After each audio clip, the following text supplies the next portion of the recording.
thank you guys for all being here and having, maybe some coffee or not coffee, but, paying attention. Appreciate the people who are here in person and then here online. My name is Nuzi Barkatally. I am VP of Early Stage Healthcare and Life Science at Silicon Valley Bank. We support founders from startup through accelerator growth all the way through IPO. My background is not in banking. I've been an operator at various different startups, some non-healthcare, some healthcare. Here I am now to support founders. So I'll go ahead and pass the mic or pass the floor to you guys to introduce yourselves. My name is Yulia. Nope. Is it working? No, I think. My name is Yulia Yegorova, and I've been in clinical research for 8 years. And I've worked in autoimmune diseases, oncology research, and then most recently in the last 4 years, started looking at health disparities and why there's underrepresentation in our studies. So of course, the conversation of health equity became the focus. Did it go out? And in the last 3 years, looking at social determinants of health and how they drive different health outcomes. So I'm super honored to be here and amongst this panel of experts. It's a really exciting time, as we just discussed in the keynote, but also a really critical time. Bringing technology and healthcare together is a long journey. It's really worth the perseverance, but we have to be mindful upfront and be inclusive and thoughtful in our data, in our models. So excited to talk about that. I'll pass it to Lisa. Thanks. Hi, everyone. I'm Lisa Lines. I'm a senior health services researcher at RTI International. RTI is an independent nonprofit research institute, and I've been with RTI since 2009, so about 13 years. I am the director of the RTI Rarity Project, and that's our work on a data set that is sort of the single source of truth for social determinants of health at RTI, and also AI models to predict various outcomes. And we're excited to be co-sponsoring the contest, which we'll be seeing some demos for later on today. And I'm happy to be on this panel today to talk about ethics and equity. All right. Forrest, Pascal. And I work for Kaiser Permanente. And it's meaningful to be here and represent Kaiser Permanente. For the last 4 years, we've been voted the most, or one of the most ethical companies in the world. So that says a lot. We know a lot about ethics, especially in the medical field. It started with informed consent, privacy, differentiation, all kinds of topics. A little bit about my background. I hear this stuff called AI and data processing. Everybody's really excited. When I started in the field, I started as a programmer in the Air Force, working on cards, and we've come 360 degrees from data processing to data science. And we had big data back then with cards, with tapes. Now, I'm not the hidden figures kind of person.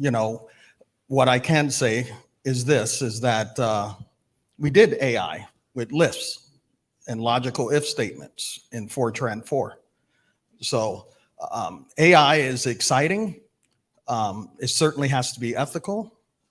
And more so what I heard in this room, especially from our last talk, it has to be governed. Okay? Validated and governed. All right, back to you. Danielle. Hi, thanks for having me. I'm going to apologize in advance for the background noise, but I'm a professor in USC's Keck School of Medicine in the Department of Population and Public Health Sciences. My PhD was in computation and neural systems, where I worked on brain-computer interfaces for my thesis project, and I transitioned after that to health economics. And this combination of experience has really helped shine a light on how important it is to really understand socioeconomic status and other kinds of ways in which equity impacts the validity of the kind of research that we do. And one of the projects that I work on, also to be showcased later this afternoon, is the All of Us Research Project, which is a national project to try to address the problem associated with bias in particularly our genomics data, but in general, the data sets that we use for learning in medical data. So hopefully you guys will hear more about that later. Happy to be here virtually. Okay, great. We're going to get through this. It's going to be great. To kick things off, let's start talking. Let's just, get right into it. What is health equity? Like, how do we define it? And, what are some ways we can think about starting to achieve it? I'm going to let Lisa kind of chime in first. I didn't bring my notes, but I think, health equity is the state in which we all have equal opportunities to achieve health, and regardless of the circumstances in which we're born or where we live or our personal identification and identities. And that's really, it's controversial in a sense because not everyone agrees that that should be the goal of the healthcare system. Not everyone thinks that health equity is, a human right or even something that we should be aiming for. So I think that's important to think about when we talk about equity. It's that, we all have to kind of remember that there is some work to get to the point where we can work for health equity. We all have to kind of agree that that's what we want to try and work for.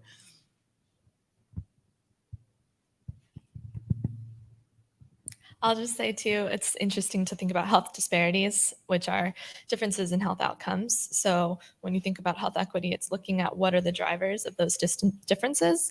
Often these are preventable things, or the health outcomes are preventable, and the drivers are characteristics of humans that shouldn't be a quotient in the health formula.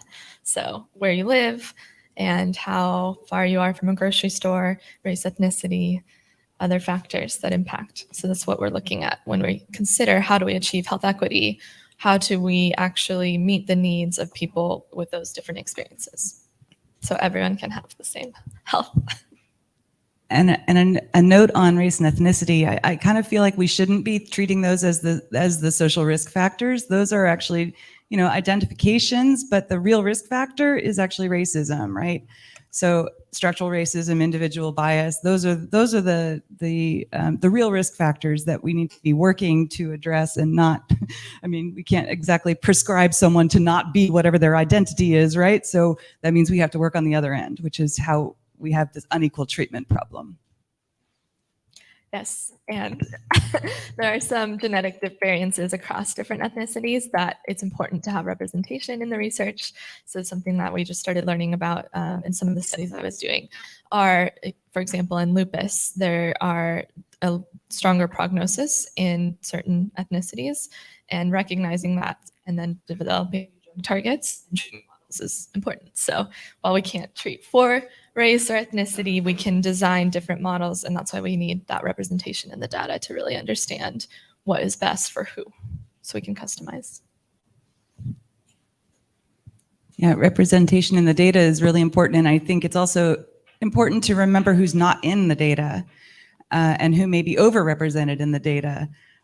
For a lot of our psychology studies, for example, the studies are done on, college students in the United States, and then that is extrapolated to the rest of the world. And we know that those populations are a little bit different from others. And similarly, we don't see a lot of, we see underrepresentation in some communities. Like, for example, there was a really well-known study that came out in 2019 where the researchers showed that if you use expenditures as the target for your risk adjustment in healthcare, that you are actually underestimating the burden of illness in some populations because of access to care issues and because of underutilization.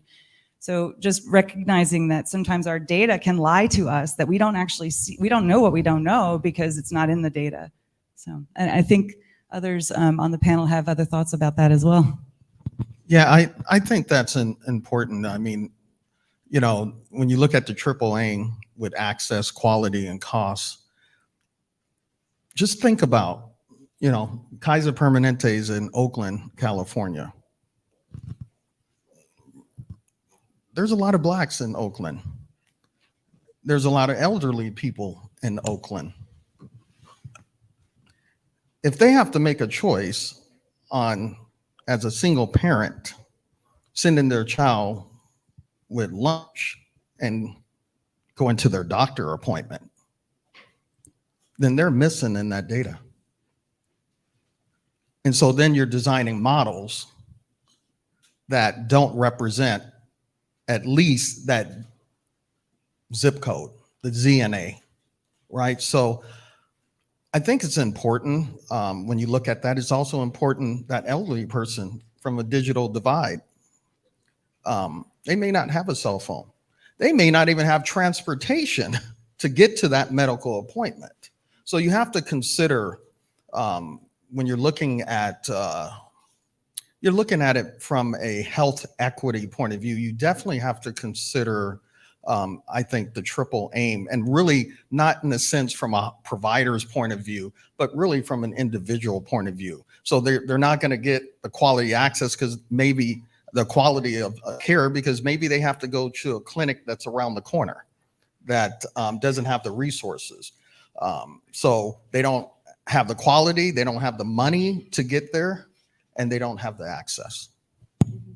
Danielle, do you have something to add to that as well? Yeah, I think just to pick up on the prior talk, to consider how there may be variability, not only in the kind of data that we're using that is based on variations in access to care that can create the kind of bias that Forrest was just talking about.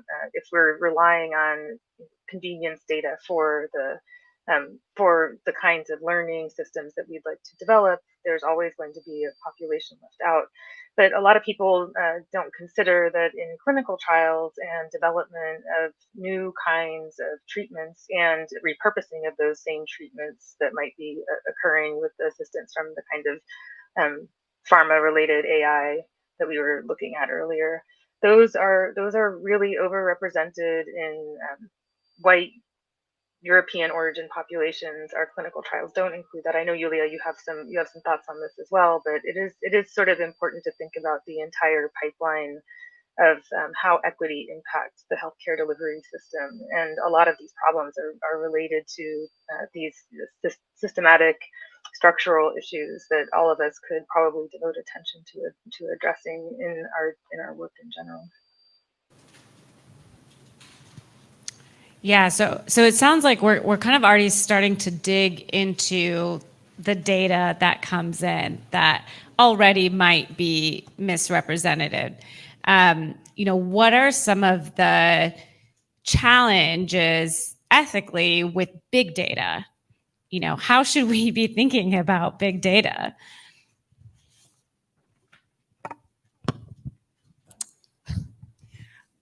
Well, I'll take a first stab at that question. It's a big question.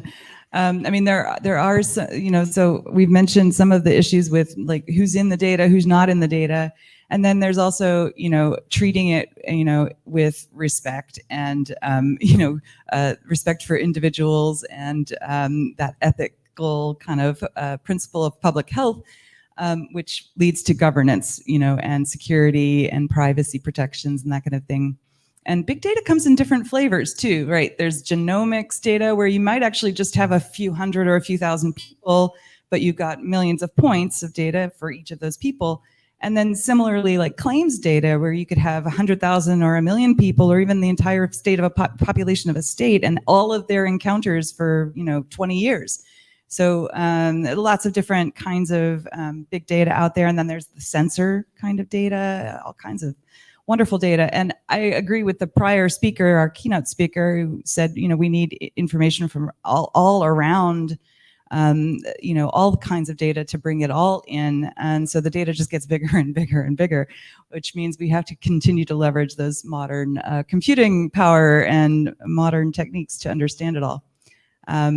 I actually kind of a little bit disagree about, wanting more unlabeled or sort of unsupervised learning, because I do think we need a good, strong conceptual framework for when we're doing anything related to health equity.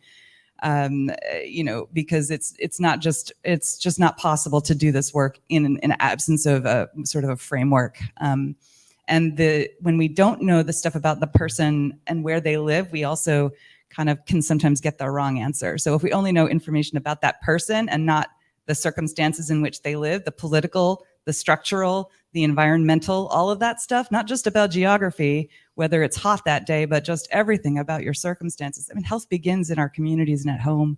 So a lot of data to consider. I'll say from my experience in clinical research and just recently watching AI trends, it seems like the more the ideas, the more data, the stronger the model can become. But again, if we're not looking at the representation, then it's creating outputs that are applicable to some. And as Vivek said in the last conversation as well, the generalizability is questionable. So it doesn't apply to every single person because it's really centered around the 80% overrepresentation in the data. And I know in our genomics data sets, currently it's between 80 and 90% of European ancestry. And so we're looking at those and creating AI models that are applying to the rest of the world when European ancestry only makes up about 16% of the world. So we have a lot of gaps to fill. And then, the same thing with this garbage in, garbage out concept. We really have to be deliberate with what's going into the model. And I think what's exciting for me is that we do have this opportunity to get high enough numbers and stratify them by these different categories, either through social determinants of health and different ethnicities, or essentially slicing and dicing the data at those large numbers. We'll still see signals and then be able to be more certain they're truly applicable to the people that we're advising based on the research, the outputs. So I think, I would say that the challenge right now is shifting our mindset from just it has to be huge numbers of data to how do we look at the right categories, and then how are we transparent when we do deliver information that's a result of the research from those models. Once again, governance. If you have missing data, am I leaving that data to the decision of the data science to impute? Who's going to govern that when you impute a column? Is it what stakeholder? Are the stakeholders involved? So governance starts from the very beginning of that idea of a problem. You should be having health equity design mindset. It should be in the design. It should be in your people, should be in your processes. You should have a health equity mindset for design throughout the whole process as data scientists, as data owners, as model owners, whoever it may be. Around these kinds of things, I think in an ideal world, we would have a consent process that is fairly precise and granular that would allow the correct level of engagement with the people that are represented and perhaps actually giving them credit. And it's an unpopular opinion among most of my colleagues, but increasingly there are some opportunities to at least pilot some ideas of getting some kinds of consent processes that would allow us to identify ways to both have secure and private engagement, but also informed engagement with stakeholders, especially more diverse populations that may have mistrust of systems more generally. Yeah. So I'm wondering, we've kind of touched about this a little bit in our conversations. We've been prepping a lot for this panel. But, in thinking about like the different groups that we want to make sure we're including in the data or in the algorithm, but are there ways to mitigate certain structural inequalities in the existing data that you have, or even in how you think about, the algorithm that you're creating? Are there ways to mitigate that? Or is it, we're just making sure we're including these groups, but it's still at a disadvantage? Yeah, there are ways. There are toolkits and sort of code bases out there that'll help to sort of rebalance using weights and things like that to get your data to be more nationally representative, for example. And I think that there are adjustments that we can make when we're when we're kind of dealing with gaps. And I think, to your point about imputation, I mean, everybody right now in healthcare is trying to do something about health equity. And so there's this huge push. We have to know what everybody's race and ethnicity is. But there is, in my view, no real good predictive model to impute race and ethnicity. That's not something that has face validity. And so I've written at length about this issue. You can't, that's not, so there have to be other ways to deal with missing data. We can't just, take a wild guess. Although there are some interesting algorithms out there that get pretty close, I still think it's much better to get that information directly from the person and not just, their identification, but also have they experienced discrimination? Are they, do they feel like they can talk to their doctor, that kind of thing. So. Well, impute race. We do that naturally by zip code, right? You say if you live somewhere, you must be this person. So, we do use the ZNA of data, or better known as the DNA of data is zip code neighborhood. But, I think when you're talking about mitigating risks and operationalizing AI, it starts so many places. You just have to be mindful. It could be your UX, UI designs. You put on that mobile app, you put race 2 or 3 screens down and it may get missing. You put whether you're impaired or handicapped or disabled, and it's not, you can't see it well, or you don't have any options for those types of impairments. So there's lots of ways to mitigate it along the way. Certainly, it's like the Wild Wild West designing models. And again, who's really governing? Is a model governance review board that's looking at those models? I mean, how many of you want a MVP model that's some Stanford grad or Berkeley grad, doesn't matter where they're from, they're excited, they have a lot of brilliance, and they just roll it out, but it's MVP, it's 1.0, right?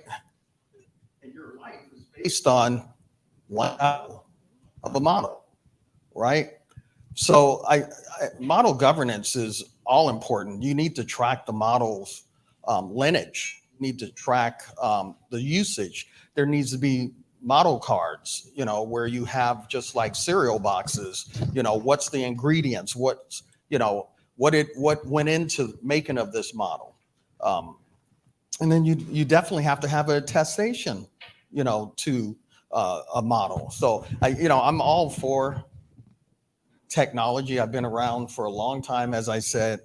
I'm not excited about technology unless it solves the problem. And I don't care today if COBOL solved the problem, then I use COBOL. If your AI model, if it's AUC or recall or performance or whatever it is, if it's a coin toss, it's pretty useless. So, when you ask the question was asked previous, is it technology or is it clinical driven?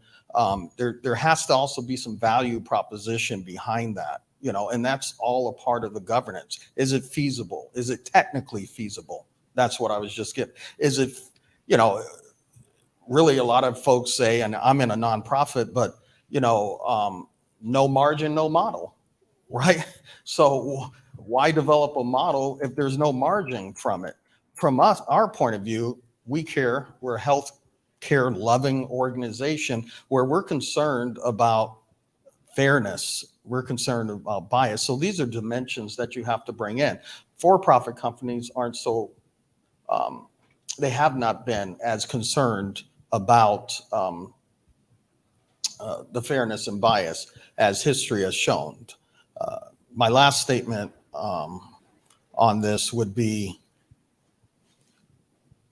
if you're a small company and you don't have the structure and you don't have the ability to have all the checks and balances, then I would be cautious on putting something in production that has not gone through a rigorous process of verification and validation.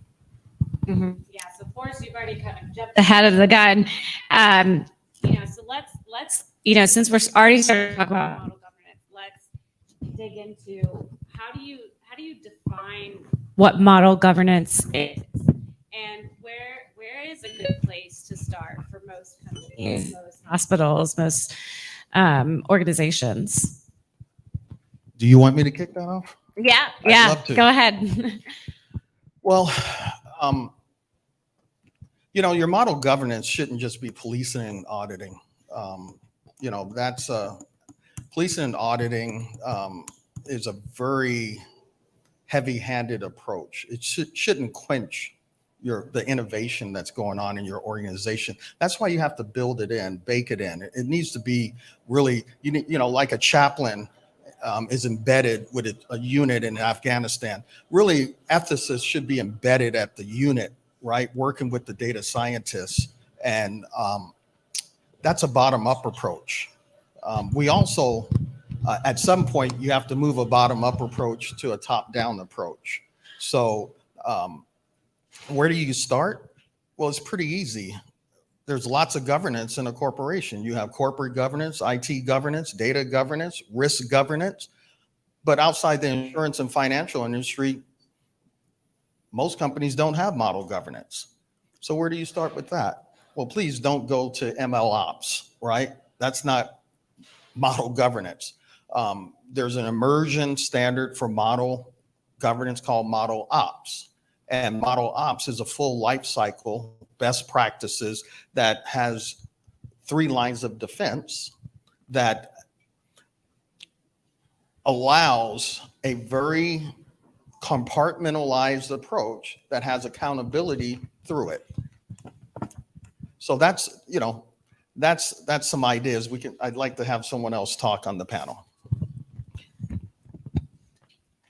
I wanted to jump back to the accessibility just for a second and then go back to governance because we talked about how to increase or how to address the inequalities in data access, data set representation right now, looking back, but moving forward, there's a lot of steps we can take with awareness. So, and I think these small steps, if we're all doing something, add up quite a bit. One of them is increasing the representation in your own workforce. So really bringing in people who are from the backgrounds that we're trying to study so they can provide insights that we would probably never think of. And that can be done pretty easily at hospitals and in research institutions, looking at the pipeline for physicians coming in, but also as you hire, I know in clinical research, we talk a lot about the clinical research coordinator and others on the staff. We can increase the job descriptions to allow for different, more accessible roles to be participating, because a lot of times when people who already mistrust the system see others from their background there to support them, it brings them in, it engages them in the healthcare system. And so, I mean, one example I think a lot about, I did a breast cancer study, and there was only 6% Black women on the study, but the epidemiology has 41% of Black women. And so we really started looking at what are the reasons why there was such a difference. Even if you're doing true random sampling, the US has 15 to 16% Black patients. So already underrepresented, but in this case, it needs to be overrepresented. So just thinking what other ways can it be more accessible? What were the breakdowns? And affordability and geographic location were both huge as well. And I think we have an opportunity there to reduce costs for patients. With a lot of this that we're talking about, AI and data efficiency leads to lower costs, but also accessibility. So not just having some of the clinical research sites centered in the main institutions around the world or in the country, but other places, or having hybrid virtual models and using telemedicine to eliminate geography as a barrier. And then I know you've talked a lot about this too, and I think we talked about this in preparing for the panel, but raising awareness to everybody in the healthcare ecosystem. So again, around those small steps, why is interoperability important? Why is representation important? How to build an interdisciplinary team. All those things, again, put together can really increase the accessibility, and then that will open the doors for more participation and broader representation. I'm going to try to jump in the moment when the buzzsaw isn't going, and see if I can tie together what Forrest and Yulia just said with the idea that having a more transparent representation of data provenance when we're validating and evaluating models should go all the way back to those very early processes that Yulia is talking about. Who even had their possibility of being represented in the data that was being used to train the model? What kinds of things were done to try to address any gaps in representation? I think all of those provenance issues could be much more transparent than they are currently with models, and could help clinicians and patients develop more trust with the way that they're being used. We heard already today how difficult it is to change behavior of clinicians so that they will actually augment their current processes with things like this. The better transparency there is, the more confidence there will be in both the clinical workflow process and the patient process. I do think that those 2 points are really tied together in a way that a lot of the burden lies on us as researchers, model developers, implementers, to create the metadata pipelines that represent this kind of thing. And it's going to start again soon. Okay. Did you want to add something? No, I guess the only thing I would add is that, it's not, so one of the things I think that we really struggle with in healthcare with quality improvement is that a lot of times practitioners don't have the data to make the decisions to help them improve quality. They don't have access to their own data sometimes, and they don't have any way to analyze it sometimes. So one of the things I think that's really great about the NIH All of Us challenge and other challenges out there is trying to help get some of that context out there to help in decision making and help in getting the data more accessible to others and people who care about what's going on in healthcare, including the physicians and clinicians who are trying to make things better. Yeah. So kind of going to that, like thinking about public databases or data from electronic health records, what are some thoughts around using that kind of data in terms of access to the data that we have? Yeah, I'll jump in real quick and then I'll pass it over. But I think with EHR data, I think one of the things that I learned when working with that data once not too long ago was that the problem lists that are in the EHR record, they are not necessarily accurate. So it might say someone is a smoker, but they quit 2 years ago, and it won't be updated. So there's a lot of issues with EHR data, interoperability being, certainly one of them. And I know there are a lot of efforts across the industry to try and give people control over their own data. But I think a lot of times they don't even want that. They'd like somebody else to be in charge of that. They'd like to be able to see it, but they don't want to have to store it and manage it. But over to you, Yulia. No, actually, I think Danielle, because she's on All of Us research and they're being very intentional about collecting representative data. Yeah, okay, let her speak because then I want to add on. I definitely think that the completeness of the data and the extensibility of the ways in which interoperability plays into that is really important.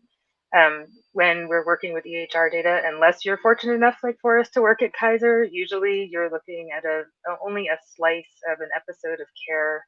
And if you're trying to solve a problem with a chronic condition or related to long-term outcomes, you are probably looking at something that not only has data entry issues that came up, user interface issues that have been talked about. Every health system, even if you were able to get them all together, carries some kind of different data quality issue, as well as population diversity that has to be managed when you're working with these kinds of things. So I do think that there's sort of a proceed with caution, and the All of Us project has really worked a lot with many initiatives to try to promote interoperability across EHR and claims data sets and research. I'll give a plug to the Odyssey initiative, which is the data model that they're using for All of Us. But nonetheless, every project that you're going into, those kinds of nuances of how you're pulling the data together across different EHR claims data sets, and how to link it, how to preserve privacy when you're trying to link it, and the interoperability of even those basic data elements like name, date of birth, the things that are going to help you identify unique individuals over time, hit on all of the prior topics that we've discussed today. And I am giving great kudos to the All of Us Data Coordinating Center as well for trying to solve all of these problems, and NIH in general for investing in this. But it's not the first project that has had to face these kinds of things, and it certainly won't be the last. Yeah, I think public data can enhance medical data and then help physicians treat their patients a little bit better with more specifics and a bit more robust picture. So that's what I really like about the All of Us program is how much they're looking at social determinants of health. They're taking surveys and they're really enriching the profile of this patient so that when the physician sees them and then combine the two, there's a lot more understanding around what treatment options might actually be effective and most appropriate. So yeah, I think it's a huge step, and I'm really excited to see what we can do if we combine the two, and also even just around reducing the burden on patients. If we have publicly available data down to its GIS code, which is like a 12-digit zip code, you can get pretty granular information on patients in the hospital system you're serving, for example, or just the area, and start applying those to the programs that you're creating for your patients to do better. And we're moving into a value-based healthcare model. And so really looking at what are the needs of those specific patient populations, I think is going to increase overall health in communities by a lot. So yeah, I see the two in partnership really well. Okay, so we touched a little bit on data privacy. You guys have kind of spoken about like without getting into maybe some of the other coming panels. How should we think about data privacy then for patients and groups of patients? So you mean don't get into synthetic data? I know, yeah. Like, without jumping into synthetic bio too much, but yeah. Yeah, without saying any vendors and so forth, synthetic data, I believe, is up and coming. I was looking at like most of the dissertations coming out here lately are on synthetic data. When I was early on in my PhD work, it was really more on bias and race and so forth. And at least within this arena, I'm not talking about computer vision and all that kind of stuff like that. But, I think synthetic data works for a volume point of view. Getting to the fairness and, when we're talking about fairness, we're talking about group fairness, by the way, not individual fairness. But I think I like the approach of using our own data and de-identifying it. And, there's some tools out there where you can use the data that you own, different systems, GE, Centricity, Epic, whatever it may be, to calibrate, so to speak, and de-identify that data, and it's actually your data. And so I think you're more acquainted with the data from your own sets than generating synthetic data. Are there some use cases for it? Yes. And Privacy is one of those use cases with HIPAA and PHI information. Just to say one more thing with EHR records is that, I had someone come to me and say, this data came out of Clarity, and it's just clinical data. It's, and I was like, well, where did the data come from? And they said, well, it's charting. Well, who charted the data? It was a person. Okay, so you're saying there could be no bias, right? And so there's a mindset that just because it's in a record or a row or an observation, whatever you want to call it, that there's no bias. We're not going to reduce bias 100%, but your job out there is to be 100% invested in doing so. And so I'll just leave it there. Yeah. Okay. Well, do we have any final thoughts for? Yeah. Oh, well, let's just we can go into our final thoughts of. Yeah. We'll go into final thoughts and then we'll open it up for Q&A.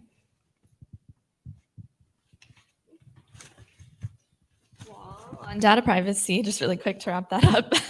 I've been recently studying Web3 and looking at the opportunities we have so I actually recently learned we don't own our health records. So our data is our own, but we don't actually own our health records. I think first step is to start owning our health records. And then they can be in one place and literate to you, meaning you can understand what actions to take based off of the aggregation from all of that information in one spot.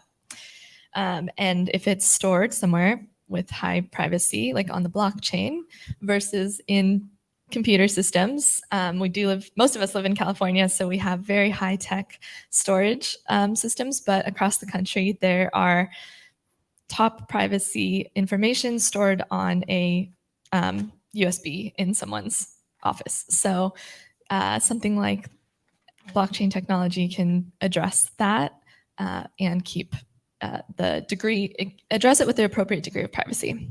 Yeah, and if you're curious about that, you should ask Yulia because you're working on that kind of stuff. Yes, I'd love to talk more about that. This question gets me really excited.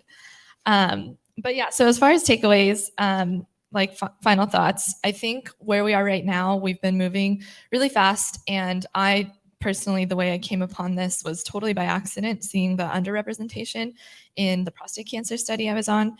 So asking questions and really looking at the data and what sources was it brought from, what are the gaps, that's a really good starting point, because then you can baseline where you are and set goals to improve. So, and be realistic, it will take time. Again, healthcare is one of the slowest moving industries, often, definitely because we're dealing with people's lives, but it's very worth the investment. So we have to start, and the baseline, and then measuring forward and understanding what are the gaps as we work towards the new goals is going to be really, really critical, and then sharing with everyone. So I think every time we do find some solution, not to withhold it within ourselves, but just as much as possible, spread the word. Yeah, I'll hang on to my others, and then if I have anything to add after, I could go on. Yeah, someone might ask a very relevant question, so you'll get to. So yeah, I guess my closing thought has to do with sort of health equity and ethics. Just like there are different systems of ethics, there are different kind of philosophies in healthcare. And I really think that the funny thing about AI in healthcare is, because of the diffusion of innovation, the slowness of innovation to move through. The first paper on random forest came out 21 years ago, and I get asked by my clients, is this too innovative? This is, this is kind of where we're at with AI in healthcare. People are kind of like, wait a minute, what are we doing here? They're afraid of the black box. And ethically, we have a responsibility as sort of, people who work in this space to be very transparent about the data, to be very transparent about the algorithms, and to build trust with the public, who are the ultimate, kind of end users of the technology and the systems that we're working to build, hopefully in an equitable and ethical way.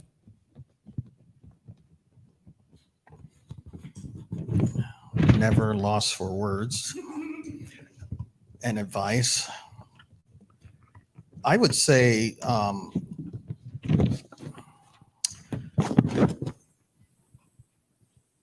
diversity in hiring. When I started, all leaders were white. And probably like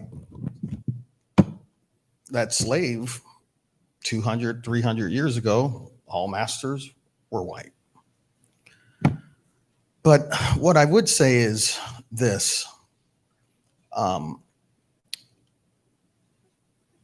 The pendulum doesn't need to swing all the way to the other side, because that's not diversity, right? We don't need all brown in leadership. We don't need all black. We need a balance. So if to right side it, I think going to, overcorrection is something that, whether you're talking about data with algorithms or you're talking about people and processes, you need balance in the organization. And, folks need a voice. And it's not just about the color of your skin. It's about sexual orientation, gender identity. It's about natural language speakers versus not. It's about impairments. That balance in AI and in leadership. I say there's always a lot of black faces in high places. And there's always a lot of black individuals, contributors. What I don't see is kind of like the sandwich theory, in the middle, and that was my complaint that I always had. Who was going to pull me up?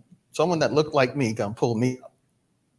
Because the only time you should reach down on someone is to pull them up, right? And so this to me, we solve that, then all these problems you're talking about with AI and all this silliness, because it comes from humans. These are just tools. AI, we will talk about AI as if it is the human. No, we're the human in the loop, right? So we need to take responsibility, right? AI is augmented by us. No, we're augmented by AI, right? We don't need AI to love each other and function and pull each other up. And we're talking all this technical babble goop, so to speak. But at the end of the day, it's about people. And that's the great thing about working at Kaiser Permanente. And I'll leave it there. Daniela? That's a great comment. I'll just put my educator hat on and follow up on that, saying how important it is for us to get pipelines going early in the process of developing an educational system that incorporates all different kinds of people and teaches them about the issues that came up today, so that we have awareness both in terms of the kinds of things that people need to be cautious about when they're interpreting and working with data, all the way through to becoming a model developer, model user, model implementer. And that really starts quite early. And so one of the reasons that the All of Us program has been successful is that we have engaged even high school students in our communities that otherwise wouldn't have the opportunity to collaborate with researchers at university and state, national levels. And I feel very strongly that the way to get all of these systems optimized in an equitable way starts pretty early in the pipeline, but also introducing data science education much earlier than it is now. And all of the points this panel made could be something that will be second nature to the next generation of developers and engineers. And I guess I'll also kind of add a final thought is I did a master's in healthcare and design. My dissertation was on the ethical implications of AI. I forgot to add that. I'm like, why am I moderating this panel? But I really truly feel like we need to grow our own emotional intelligence if we want to kind of continue with artificial intelligence. So I'll just end on that. Questions?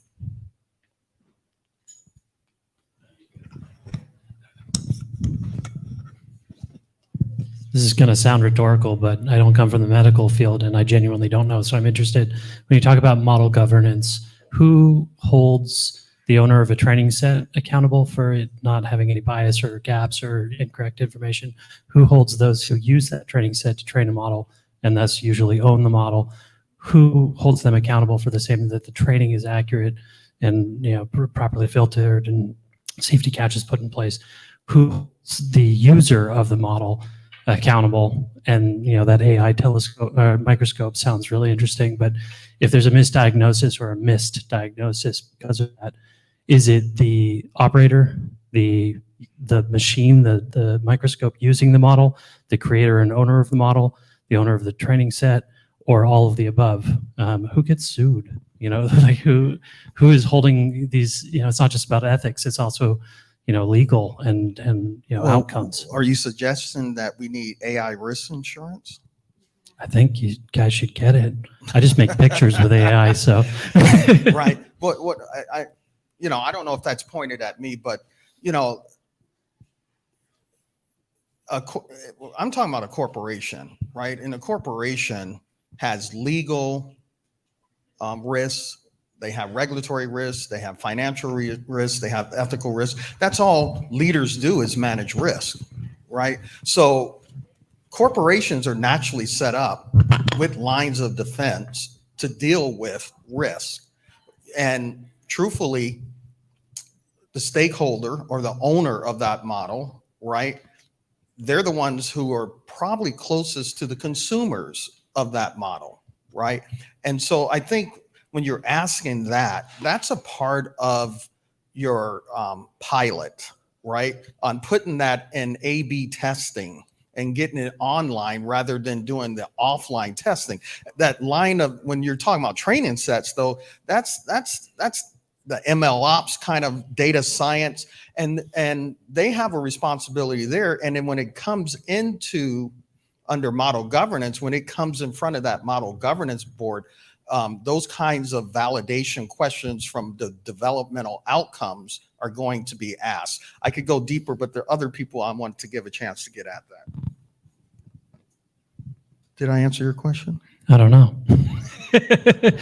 I think the question really is, is there a body with the power to enforce, that there is no bias, that there is no sort of, inaccurate filtering of the model, et cetera?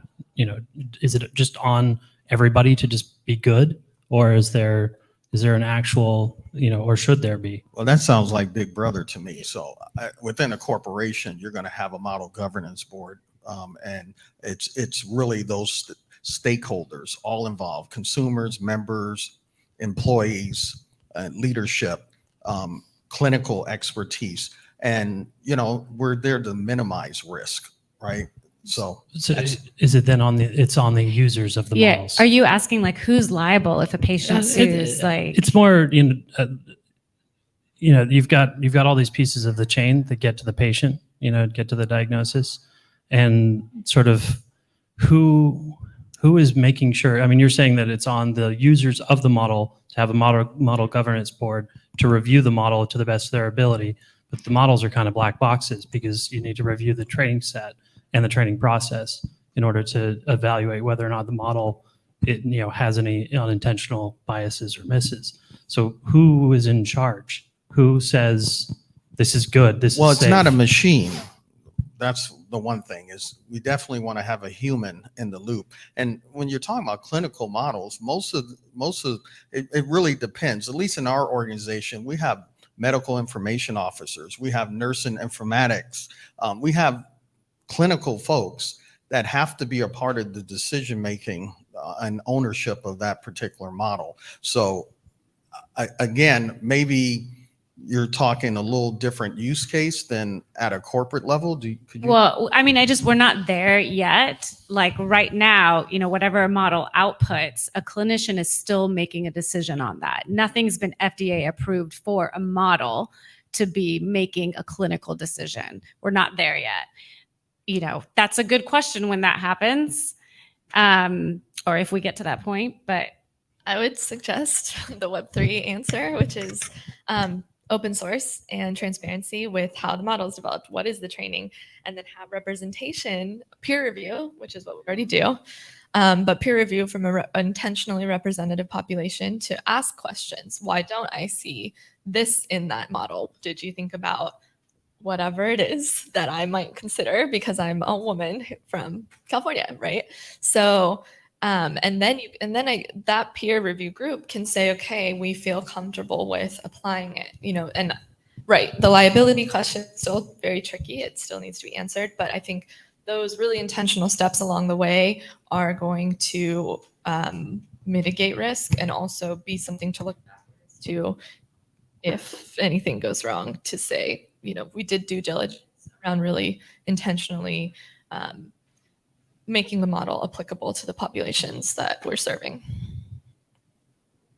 All right, we have time for one more question. So this one's sort of a follow-on to the previous question. Sorry. Is there, I think there are two issues, right? One is to create that framework, kind of like an ISO type of framework or a 21 CFR 820/830 kind of framework around AI. And to be clear, I think a lot of people think of that as regulation, but I think of it first and foremost as earning public trust, which is what one of you already mentioned. So to that end, is there anyone putting together first a framework like that is open source and public, and then secondly, what are the folks who may be putting this type of stuff together doing from a public relations and marketing type of approach to engender that public trust, so that we have that transparency and ability to trust these models? Well, there's lots of organizations around the globe, that are looking at responsible AI. And so, these are nonprofits like Responsible AI Institute is working across the globe. In healthcare, Coalition for Health AI, we have representatives from almost every company here in America, it seems like, as well as all the major and minor universities, as well as hospitals, Mayo Clinic, Kaiser, Cleveland, NYU Langone. We're all on working sessions having these discussions across medical devices, across, bias and fairness. That's the topic. Also, we work with NIST. There is going to be a family of compliance. So we've inputted with the NIST AI risk management framework. And that's an important step. We've also answered answered RFPs or requests really for comments from the White House with the Office of Science, Technology, and Policy on, what you see some of the results of that as the AI Bill of Rights. But there's a lot of legislation coming. I can just tell you, just get your organizations prepared for it. There's going to be compliance. I'm excited about NIST AI RMF framework personally, and the work that's being done with the Coalition for Health AI. Look it up. Okay.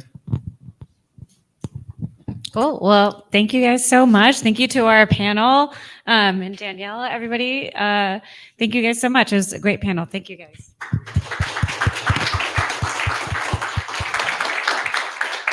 All right, everybody.